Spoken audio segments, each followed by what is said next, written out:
Morning students, good morning everyone. Online school classes के इस platform पर आपका स्वागत है।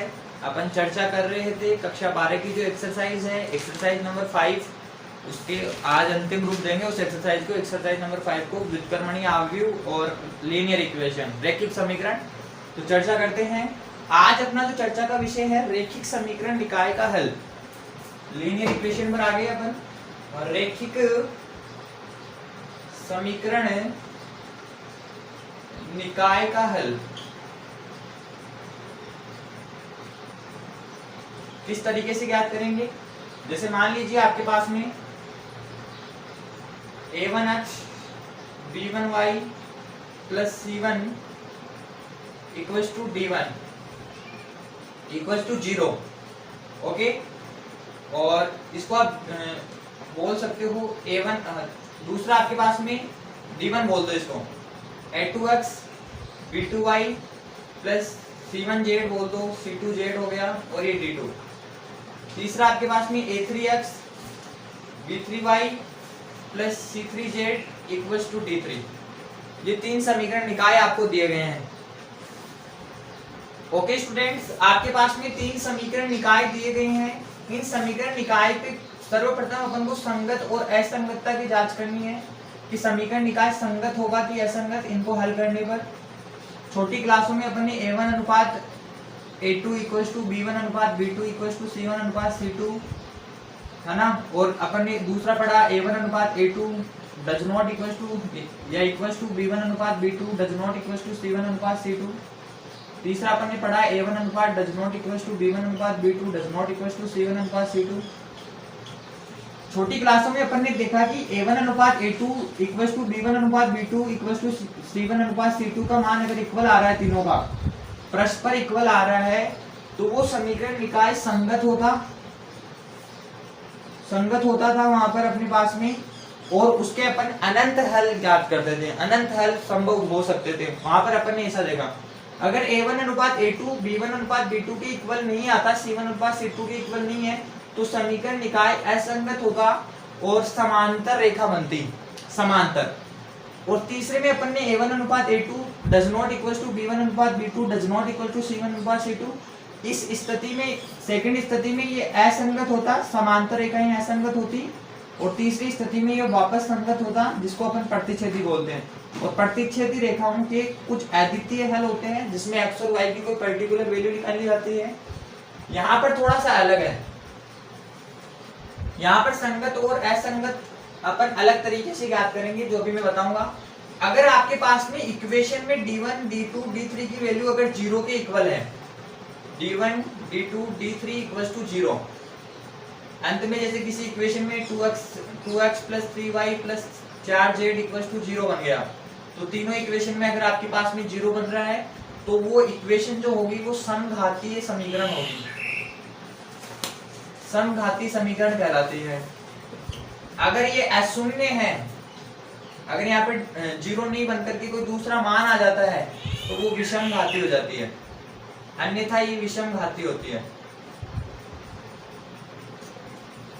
और अपन यहाँ पर चर्चा करेंगे केवल विषमघाती समीकरण की, कि विषमघाती समीकरण का हल किस प्रकार ज्ञात करते हैं और इसको ज्ञात करने का तरीका क्या है, उसकी भी चर्चा करेंगे अपन। देखो, अगर आपके पास में इसको मैं सारणी के रूप में व्यवस्थित करूं, तो ये a1 a2 a3 b1 b2 b3 c1 c2 c3, इधर आपके पास में मैं इसको बोल देता हूं सारणी के रूप में d1 d2 d3। ये तो मेरे पास में डेल्टा का मान है जो सारणी से मेरे को मिलेगा। अगर मेरे को डेल्टा 1 बनाना है, तो पहली इस पंक्ति को मैं, ये जो आपके पास में, ये तो बच्चों रो हो गई r1, ये रो r2 और रो r3, क्षैतिज पंक्ति। ये कॉलम है अपने पास में c, कॉलम को अपन ने c से रिप्रेजेंट किया, c1 c2 c3। तो पहली पंक्ति के स्थान पर, पहले कॉलम के स्थान पर अगर अपन ये अनुपात रखते हैं, तो डेल्टा 1 का मान आएगा d1 d2 d3। इस मान को यहाँ पर पुट करते हैं, तो d1 d2 d3 इस तरीके से ज्ञात करेंगे। जो अचरांक अपने पास में मान होंगे, अचर राशियां, उनको इस तरीके से व्यवस्थित करने पर डेल्टा 1 का मान आएगा। बाकी मान ऐसा का ऐसा रहेगा, b2 b3 c1 c2 c3। अगर आपके पास में डेल्टा 2 का मान आपको निकालना हो तो a1 A2 A3 को ऐसा कैसा रखिए, और बी वाली श्रेणी को जो कॉलम है अपने पास में द्वितीय जो अपने पास में स्तंभ है उसको चेंज कर दीजिए D1 D2 D3, और ये आपके पास में C1 C2 C3 आ जाएगा। अगर आपको डेल्टा 3 का मान ज्ञात करना है तो थर्ड कॉलम को चेंज करिए और बाकी को ऐसा का ऐसा रहने दीजिए, और यहाँ पर D1 D2 D3 इस तरीके से अपन ज्ञात कर सकते हैं। ओके स्टूडेंट्स, अब अपन इनकी विशेष, ये अपने पास में विशेष स्थितियां थी अपने पास में। अब यहां से थोड़ा आगे बढ़ते हैं। अगर आपके पास में delta does not equal to 0 आ रहा है, अगर आपके पास में डेल्टा का मान 0 के इक्वल नहीं आ रहा है, मान लो 0 नहीं बन रहा उसका मान, तो समीकरण निकाय संगत होगा। यदि delta does not equal to 0 तो समीकरण निकाय संगत होगा और उसका अद्वितीय हल होगा, मतलब x y z का कोई निश्चित मान आएगा।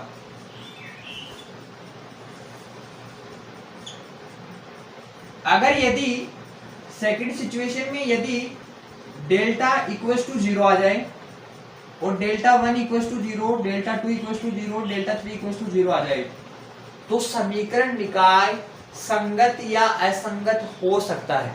समीकरण निकाय संगत या असंगत हो सकता है, लेकिन उसके अनंत हल होंगे। कितने हल होंगे? तो समीकरण निकाय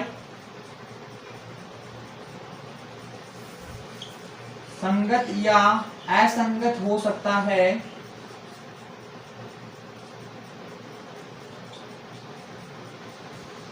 यदि संगत होगा तो अनंत हल होंगे।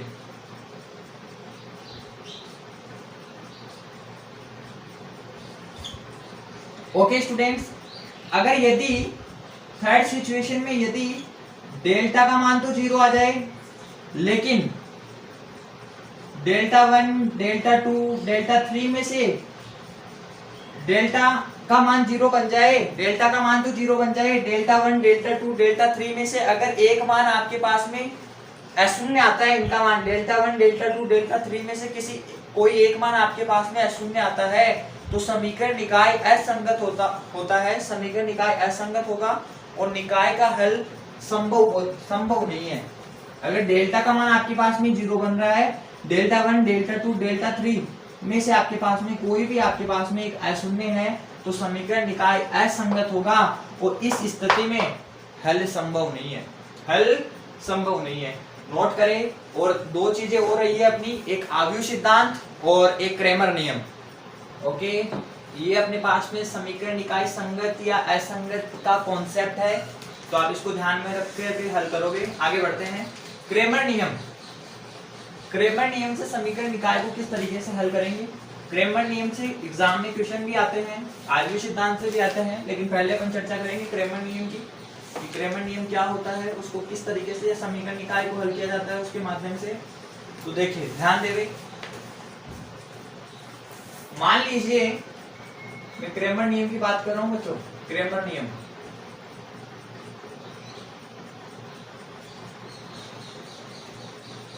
मान लीजिए आपके पास में समीकरण दो समीकरण निकाय a1x b1y equals to c1 है, दूसरा a2x b2y और c2 है, इक्वल्स टू c2 दिया हुआ है। तो मैं इसको सारणी के रूप में, मतलब कि इसका डेल्टा निरूपण करूंगा, तो a1 a2 b1 b2, और ये मेरे पास में यहाँ पर c1 c2 दिया हुआ है। जब इसको सारणी के, जब मेरे को डेल्टा 1 निकालना होगा तो वो मैं निकालूंगा c1 c2 b1 b2, और डेल्टा 2 निकालना होगा, मतलब कि यहाँ रिप्लेस कर दूंगा। ये अपने पास में अपने रो है, ये r1 और ये कॉलम है। तो इस तरीके से मैंने जब रिप्लेस किया इसको, तो मेरे पास में मान बना यहाँ पर a1 a2 की जगह मेरे को डेल्टा 1 चाहिए, तो पहली रो को चेंज कर दूंगा, मैं पहले इस कॉलम को चेंज कर दूंगा। तो ये c1 c2 हो गया, ये b1 b2 हो गया। उसके बाद में मेरे को अगर डेल्टा 2 ज्ञात करना है, तो a1 a2 ऐसा रहेगा, b1 b2 की जगह c1 c2 आ जाएगा।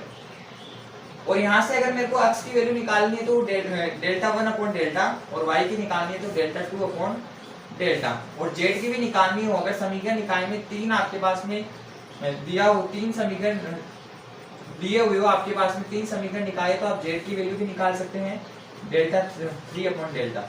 ओके, इस तरीके से आपको याद कर सकते हैं। क्रैमर नियम से इस तरीके से हल करेंगे। अगर समीकरण निकाय में अगर दो दिए हुए हो तो इसको इस तरीके से हल करो। एक आव्यूह सिद्धांत भी आपके पास में है, आव्यूह सिद्धांत,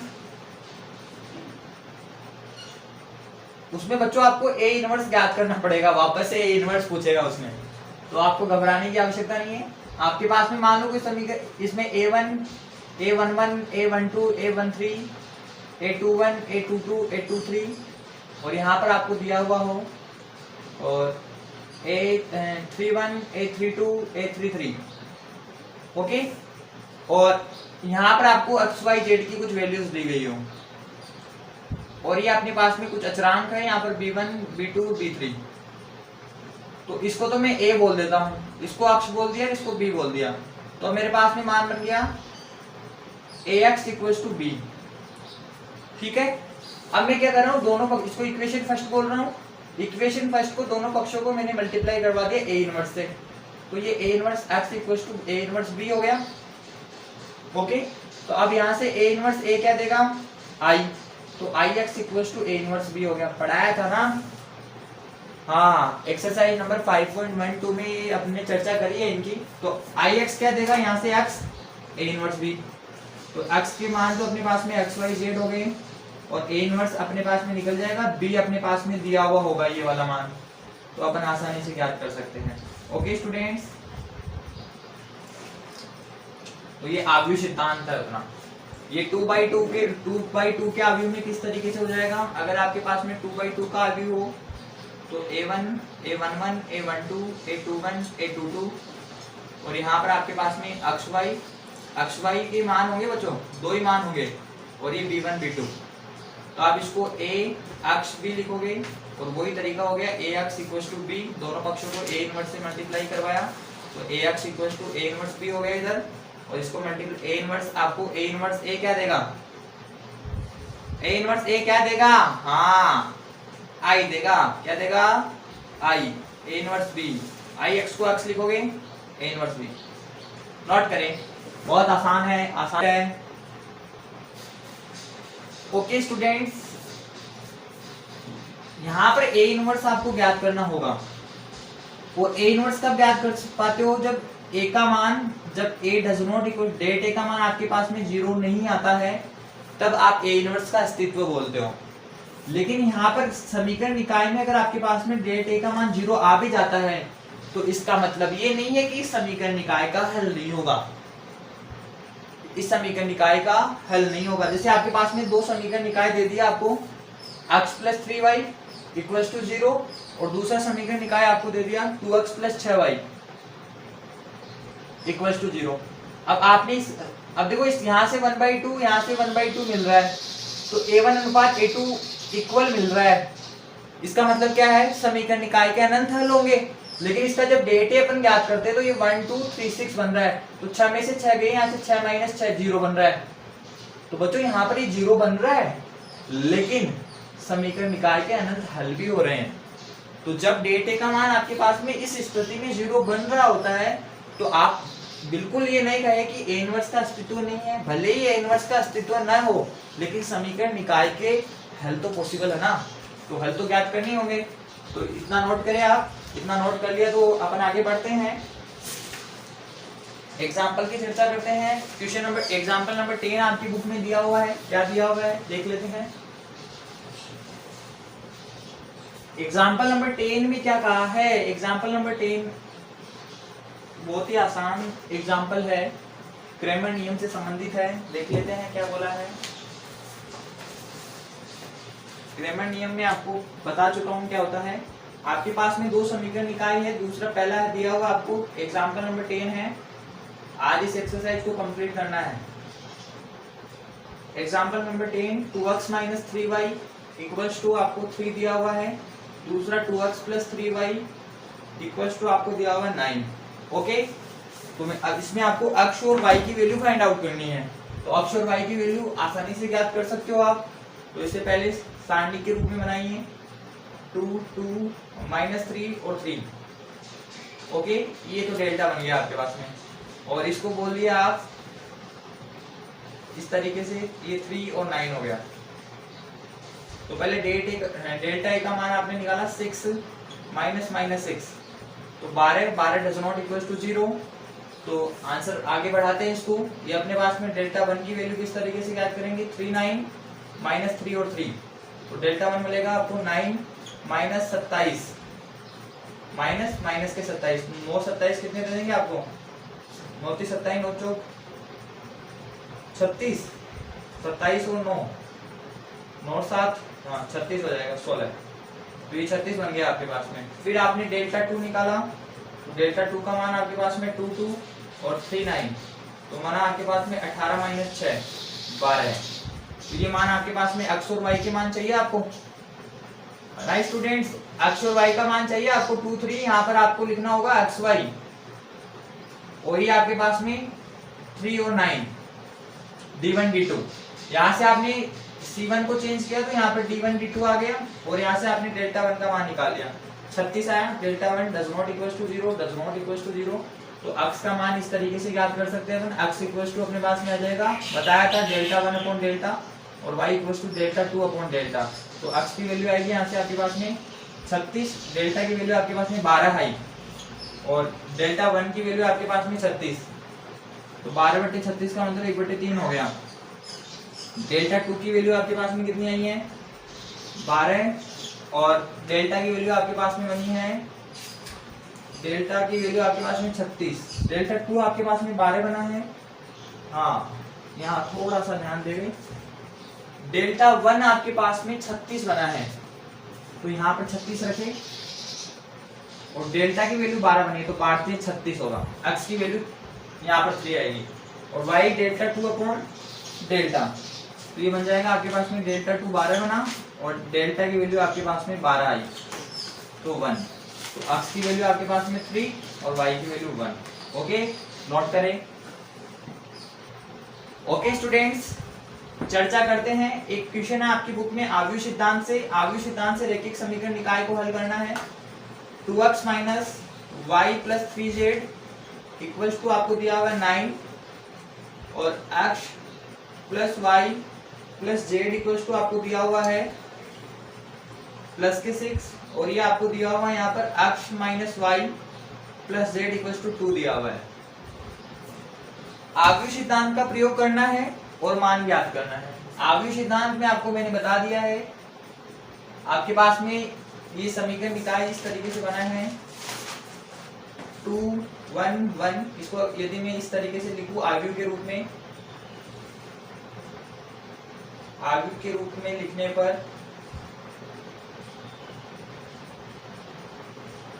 2 1 1 -1 1 1 3 1 1, और ये आपके पास में x की वैल्यू, x और y और z का मान आपको फाइंड आउट करना है।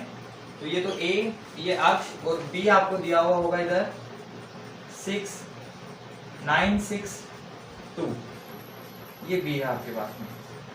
तो x की वैल्यू ज्ञात करने के लिए आपको चाहिए ax = b, तो x = a inverse b, x = a inverse b। तो पहले मैं इस a का, पहले अपने पास में इसको मैं a बना लेता हूं, 2 -1 3 1 1 1 1 1 1। ओके, तो पहले मैं इसका a इनवर्स बनाता हूं, इधर इस तरफ मैं बना रहा हूं a इनवर्स, ध्यान दे।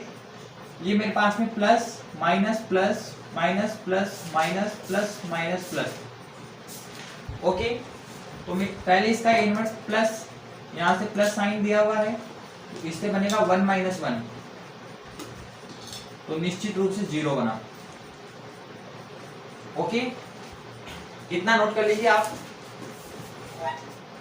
ध्यान दे स्टूडेंट्स, अपन ने इसको आव्यूह के रूप में लिखा, एक बार साइन मिटा रहा हूं मैं, ध्यान रखें। ये 2 1 1 ये ठीक है, -1 1, और ये माइनस का साइन है तो यहाँ माइनस नेगेटिव चिन्ह आएगा, बाकी आगे ठीक है। अब ये साइन आपके पास में plus minus plus minus plus minus और ये प्लस माइनस प्लस हो गया।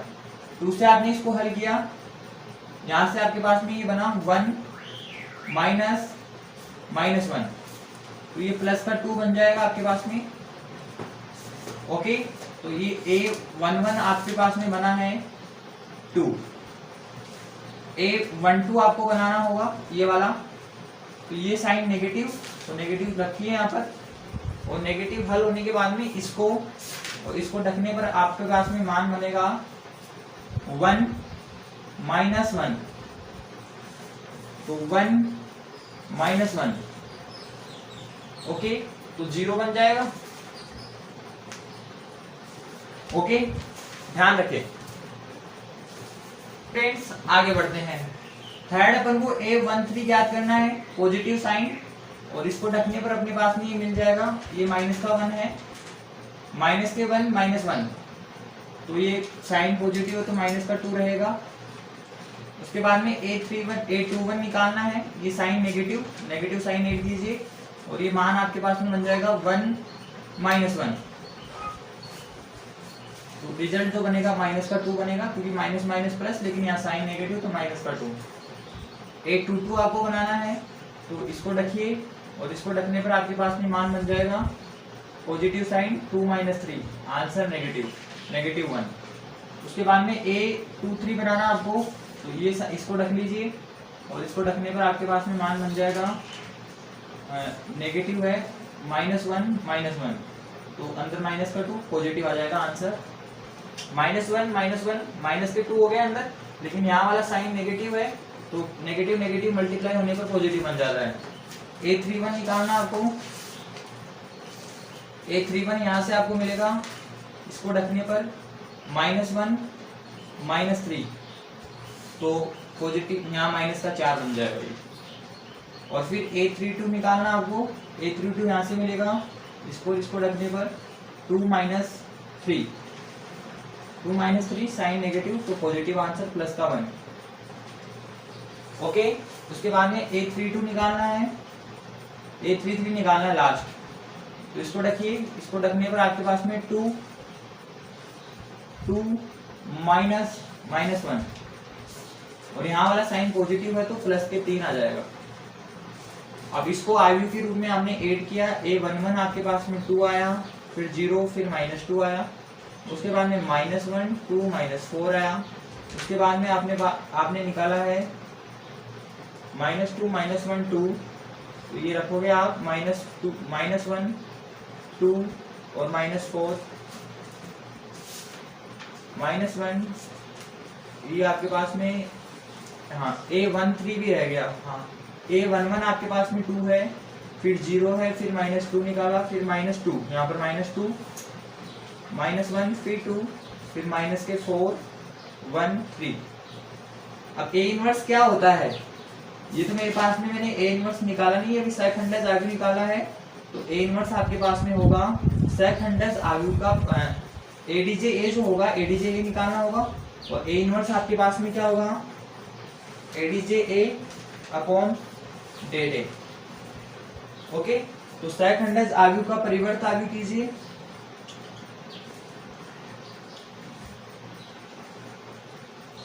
ये सेकंडस आयु का परिवर्त आयु ADJ A हो गया, तो यहाँ से अपने पास में मान बन जाएगा। डेट A की वैल्यू अपन ने निकाली नहीं अभी तक, डेट A की वैल्यू भी निकालनी होगी, तो 2 1 1 -1 1 -1 3 1 1, तो डेट A बनाते हैं, डायरेक्ट निकाल लेते हैं। डेट A की वैल्यू क्या बनेगी, 2, ये बन जाएगा आपके पास में 1 + 2। ओके स्टूडेंट्स, और ये माइनस का तो पॉजिटिव हो गया, और 1 - 1 0, और फिर प्लस के 3 को रखोगे तो यहाँ से -1 -2 -1, तो यहाँ से तो हो गया प्लस के 6, और यहाँ से हो गया माइनस के 2 और 1 3 यहाँ से 2, यहाँ से बन गया 1 + 1 2, 2 को 2 से मल्टीप्लाई किया 4, इधर माइनस के 6, तो -2 डज नॉट इक्वल टू 0, तो डेट A की वैल्यू अपने पास में -2 आई, और सेट हंड्रेड वैल्यू का यहाँ पर ये बना हुआ है 2 -2 -4 0 -1 1 और -2 2 और 3। तो A इनवर्स आपके पास में आसानी से आ जाएगा, इसको अंदर भेज दीजिए। तो यहाँ पर आपके पास में माइनस का 1 प्लस का 1 प्लस के 2 0 प्लस के 1/2 माइनस के 1/2, यहाँ से आपके पास में बन जाएगा प्लस का 1 प्लस माइनस का 1 और ये माइनस के 3/2। और आपको b चाहिए, b आपके पास में 9 6 2 यहाँ पर ये दिया हुआ है, b का मान ये है। तो इसको मल्टीप्लाई करवाते हैं, नोट करें। ओके स्टूडेंट्स, इसको मिटा रहा हूं मैं इधर, ध्यान देंगे। ये जो मान बना है अपने पास में x की वैल्यू चाहिए अपन को, तो वो इसको अपन को a इनवर्स b करना होगा। x की वैल्यू अपने पास में x y z, x अपने पास में x y z है। a इनवर्स अपन ने ज्ञात किया है,